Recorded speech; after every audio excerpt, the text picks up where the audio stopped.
Do you know how all of this could have been avoided? How about let's not go on this little bitty boat in this huge freaking ocean, How about that? Problem solver. Wait, what the heck? Why is it just static? Where the hell's my title? What the what? Oh, nice.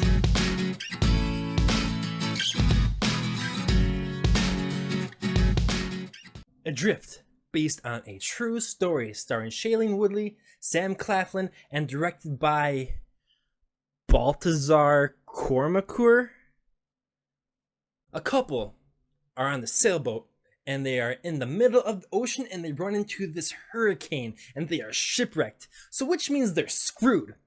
And this movie is about how their love motivates them to survive. Shailene Woodley is probably one of my favorite actresses right now. She is at least in my top 5 at the moment. There's nothing that she's really done badly. She's been in some bad stuff like the Divergent series, but I'm not going to hold that against her because she always does a pretty good job whatever she's given. And with Sam Claflin, probably the only thing I really knew him from would be like the Hunger Games and also the 4th Pirates movie. Like I know I've seen him before, but I wasn't quite sure what, so I had to look him up. I'm like, oh, I know who that guy is. And he was also in that movie before You Moved With Amelia Clark, that sappy thing. I haven't seen that one yet. I probably should, though. And for this movie to work, they need to have good chemistry on the screen because essentially all the movie is just them two. And they're stranded on a boat in the middle of the ocean. And if you don't care about these characters, these people, you're not going to give a damn about this movie. But luckily, they have great chemistry. You actually believe they love each other. You actually believe they care. If the one lost the other along the way, you feel like that could ruin them. Like they would just give up if that person was gone. I had to look back and see if these two had worked on anything in the past, but they haven't.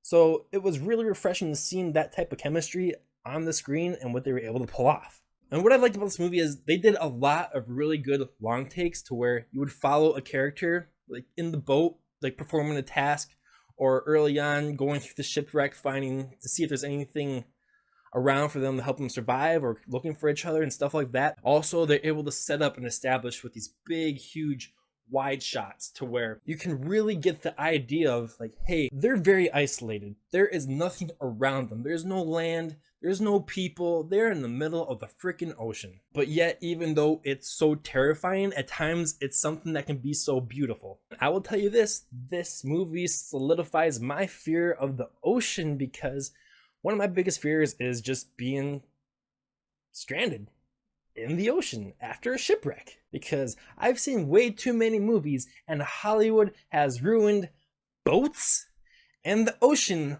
For me, I'm like, yeah, people love boats. People love the ocean. I hate both of them. If I can't see the land, I'm not going out there and you're not going to get me anywhere in that damn boat. They're not huge negatives, but the editing style for the movie is really weird. It's taken out of chronological order where it cuts back and forth between the present and the past.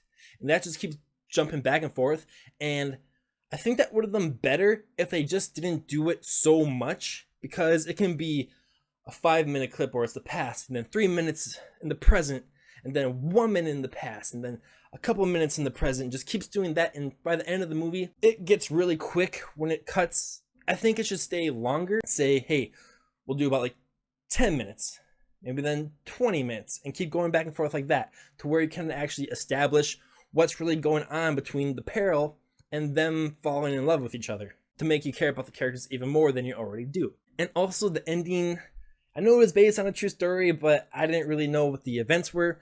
They kind of do somewhat of a twist ending. Sometimes there's very clever twist endings. Sometimes you just twist endings that are just stupid and piss you off, and the director thinks that they're being clever, but they're really not. Or there's those twist endings where you get pissed off that that shit was just pulled, but then after a little bit you're like, okay, I can understand it. Now I feel better. Now the movie's gonna end. My final thoughts on this are, if you love stuff like Castaway, 127 Hours, maybe something like Open Water or The Shallows, which I would kind of compare this one to, yeah, definitely go out and see it. And if you're gonna go see it, take somebody with you, like maybe a significant other that you enjoy being around, and it'll make you appreciate that person even more. Yeah. That's really sweet. And don't forget to like, share, subscribe to the YouTube channel, follow me on my social media below, and like always, I will catch you at the cinema.